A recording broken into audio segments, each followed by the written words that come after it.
Praise the lord. దేవుని ఘనమైన నామమునకు మహిమ కలుగునుగాక. ప్రభువు నామమున మీ అందరికీ హృదయపూర్వక వందనాలు. ఈ ఉదయకాలము దేవుని వాక్యాన్ని విందాం. కీర్తనలు 127:4. యవన కాలమందు పుట్టిన కుమారులు బలవంతుని చేతిలోని బాణముల వంటి వారు.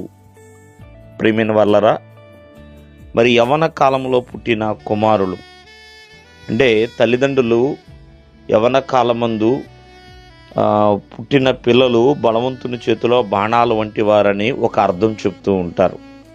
కానీ ఇంకొక మాట ప్రియమైన వాళ్ళరా, ఎవరైతే యవ్వన వయస్సులో ఉంటారో వారు ఆధ్యాత్మికమైన జీవితంలో గనక ఆ యవ్వన కాలంలో ఉన్నప్పుడు జన్మిస్తే వారు బలవంతుని చేతిలో బాణాలు వంటి వారని ఇంకొక ఆధ్యాత్మిక అర్థం అనేది కనబడుతూ ఉంటుంది. మనము జాగ్రత్తగా ఆలకిస్తే బలవంతుడు ఎవరు, బాణము ఎవరు, ఈ బలవంతుని చేతిలోనికి ఎందుకు యవ్వన కాలంలో పుట్టిన కుమారులు వెళ్ళాలి? ప్రియమైన వాళ్ళరా, ఆ బలవంతుడైన దేవుడు ఆ నజరేయుడైన యేసుక్రీస్తు వారండి. ఆయన చేతిలో బాణము వంటి వారిగా ఉండాలండి పిల్లలు. కేవలము ఒలివ మొక్కల వలె కాదండి, బాణముల వలె కూడా ఉండాలి. ఎందుకంటే బాణమునికి ఒక గురి అనేది ఉన్నది, ఒక దిశ అనేది ఉన్నది. ప్రియమైన వాళ్ళరా, చూడండి, బాణము బలవంతుడు ఖచ్చితంగా విసిరితే, వదిలితే అది చేరవలసిన గమ్యాన్ని ఖచ్చితంగా చేరుతుంది. బాణము చాలా స్ట్రాంగ్గా ఉంటుందండి.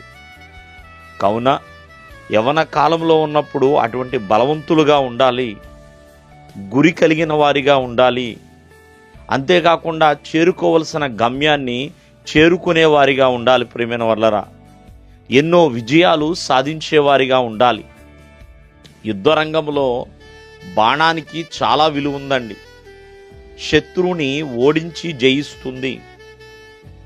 కావున బాణము వలె ఉండాలని దేవుని యొక్క వాక్యం సెలవిస్తుంది. అది బలవంతుని చేతిలో బాణం వలె ఉండాలండి. ప్రియమైన వాళ్ళరా, మరి ప్రతి ఒక్కరు కూడా ఆ బలవంతుడైన దేవుని చేతిలోనికి వెళ్ళాలండి. వెళితే బలమైన బాణము వలె మార్చబడతాము, విజయము పొందిన బాణము వలె మనం మార్చబడతాం. ప్రియమైన వాళ్ళరా, కావున ప్రతి బాణానికి విలువ ఉందండి, ఒకటి ఎక్కువ ఒకటి తక్కువ అనేది కాకుండా. కావున యవన కాలాన్ని చాలామంది వ్యర్థంగా పోనిస్తూ ఉంటారు.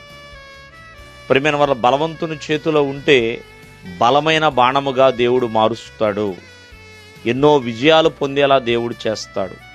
దేవుడు మిమ్మల్ని ఆశీర్వదించునుగాక. ఆమేన్.